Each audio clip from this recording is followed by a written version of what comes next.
Hello, അസ്സലാമലൈക്കും. എന്തൊക്കെയുണ്ട് എല്ലാവരും വർത്താനങ്ങളൊക്കെ? ഇതൊന്നുമില്ലേ?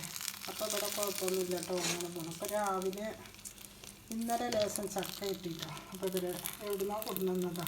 ഞാൻ ചക്ക വേണം പറഞ്ഞപ്പോൾ പച്ചച്ചക്ക. അപ്പോൾ അതിൽ നിന്ന് കുറച്ച് ഞാൻ പച്ചച്ചക്ക ചോള ഭയങ്കര ഇഷ്ടമാണ് കേട്ടോ. അപ്പോൾ അത് പറിച്ച് വെച്ചിട്ടുണ്ട് തിന്നാൻ. അപ്പോൾ അത് ലേശം എടുത്തിട്ട് ഞാൻ കൂട്ടാനും വെച്ചിട്ടോ. തേങ്ങയൊക്കെ അരച്ച് തേങ്ങ ചിരകിയത് വറുത്തിട്ട് കടുകും ഉണക്കമുളകും കരിവേപ്പിൻ്റെ ഇലയൊക്കെ ഇട്ട് നല്ല അടിപൊളിയായിട്ട് ഇതാ വെച്ച് ഒക്കെ വറുത്തിട്ടോ. തേങ്ങയും ജീരകമൊക്കെ അരച്ചു.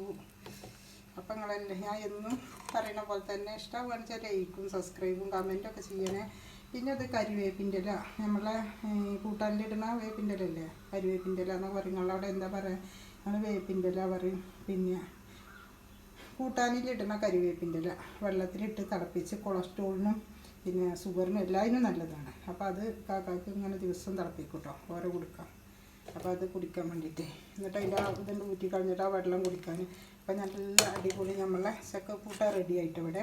അപ്പോൾ ഇന്ന് ചക്കക്കൂട്ടാൻ കേട്ടോ. ഇന്നലത്തെ മീൻകറി ഉണ്ട്. അപ്പോൾ നിങ്ങളെല്ലാവരും പറഞ്ഞ പോലെ തന്നെ ഒന്നും കൂടി വരട്ടോ. ഇഷ്ടമാണെന്ന് വെച്ചാൽ ലൈക്കും സബ്സ്ക്രൈബും കമൻറ്റൊക്കെ ചെയ്യണേ. അപ്പം ഞാൻ ബാക്കിയുള്ള പണിയും കൂടി എടുക്കട്ടെ കേട്ടോ. ചോറ് തിളപ്പിച്ചിറക്കി വെച്ചിട്ടുണ്ട്. അപ്പോൾ ഇതും കൂടി തിളച്ചിറക്കി വെച്ചാൽ പണി ഒരുങ്ങി. പിന്നെ ബാക്കി തിരുമ്പി കുളിക്കട്ടെ പോയിട്ട്. തിരുമ്പാൻ അധികമൊന്നുമില്ല കേട്ടോ. അപ്പം എന്നാൽ അതാണ് അടുപ്പത്തേന് കഴിഞ്ഞാൽ അത് കുളിക്കാറ് വിചാരിച്ച് അങ്ങനെ നിൽക്കുകയാണ്.